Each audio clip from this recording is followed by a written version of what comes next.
You clicked on Pumpkinville, and this was written and illustrated by Frank Ferrello.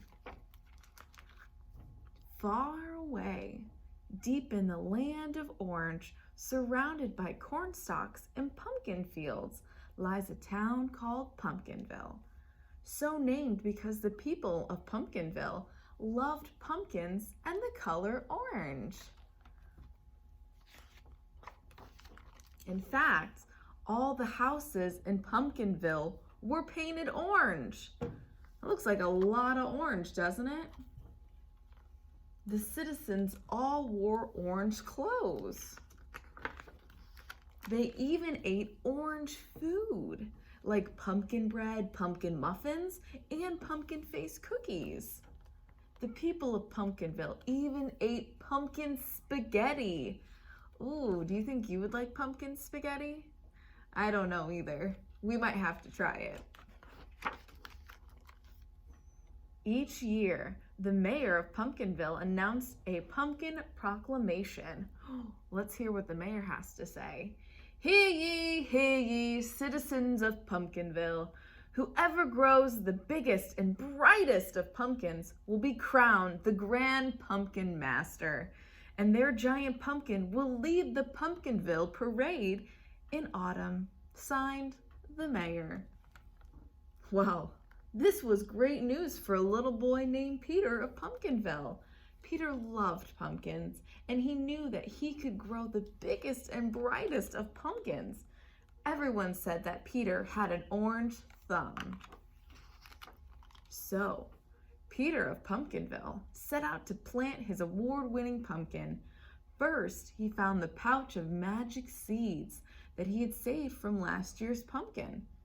Peter knew that to grow the largest pumpkin, he would need the help of all of his animal friends. Those seeds do look pretty magical. Pancho, the donkey, would take Peter deep into the forest where the earth was rich and dark, just right for a pumpkin plant. Gus, the goat, would search for twigs and sticks to make the perfect skeleton for the pumpkin's body. Ba, the sheep, would let Peter trim some of her wool to make a shirt and pants for Pumpkin. Straw for stuffing Pumpkin would be gathered by none other than Max the mouse. Pooch the puppy would be just the right size to sit in the pumpkin's head. And Pickers the pig, well, Pickers was content to lie in the mud and nod her approval of Peter and her friends. It sounds like Peter has some helpful friends.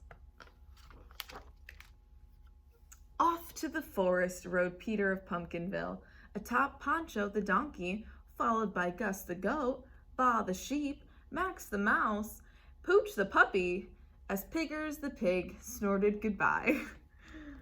Look, there they go. Soon, Peter found a small clearing in the forest where the sunlight and the rain and earth would come together to nourish the magic seeds. Gus the goat scratched at the forest floor, clearing away old decaying leaves. Next, Pancho kicked up the dirt to make it soft for planting. Ba nudged the soft dirt into a small hill. And Max the mouse used his pointy nose to poke holes in the dirt, making room for the pumpkin seeds. Peter untied his pouch of magic seeds and plucked 3 plump seeds for planting. One by one, he gently put the seeds in the holes and covered them lightly with dirt. Are they growing yet? Asked Pooch the puppy. Not yet, said Peter. First, a little water, and then lots of hope and faith that one of these seeds will grow into the biggest and brightest pumpkin of Pumpkinville. With that, Peter and his band of pumpkin planters made their way back home to Pumpkinville. Upon their return, Pickers snorted questions. How big is the pumpkin? Where is it? Do we win the biggest and brightest pumpkin award? No, no, and no, said Peter. Pumpkins need time to sprout and grow. Back in the forest, those magic seeds began to poke their wee heads out of the hill of soft dirt.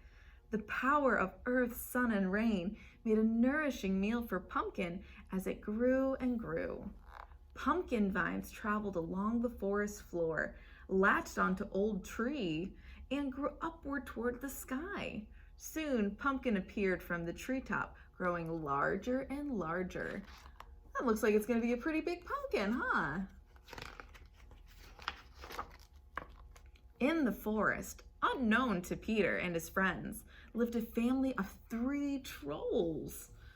They did not like pumpkins, especially Peter's pumpkin, growing right above their heads. The trolls planned to cut down Peter's pumpkin and watch it splatter on the forest floor. Pickers the pig could see Pumpkin growing in the distance, and he also saw the trolls who were set on destroying Pumpkin. Do you see him in the background? Picker snorted, "Peter, come quickly, you must save Pumpkin." Peter tied a cart filled with straw to Poncho, and off they rode to rescue the pumpkin. The trolls climbed on top of one another, ready to chop down the pumpkin. Chop, chop, chop. Peter and Poncho arrived just in time as Pumpkin fell into the straw cart. Oh, did you see it? Whew, it's a close one. "Hurry, Poncho," shouted Peter. Poncho leaned his head forward and gritted his teeth as smoke poured out of his nostrils. Chippity-clop, clippity-clop, off they went. Escaping the trolls, Peter and his pumpkin arrived home safely. Now it was time to get Pumpkin ready for the autumn parade. Now the mayor of Pumpkinville proclaimed Peter's pumpkin the biggest and brightest and crowned Peter the Grand Pumpkin Master. And the little orange town of Pumpkinville cheered as Peter, Poncho, Pumpkin, and his friends strolled down Main Street leading the autumn parade. What a fun story, huh? I like this one. This one's my favorite so far. So don't forget to click around and see what else you can find.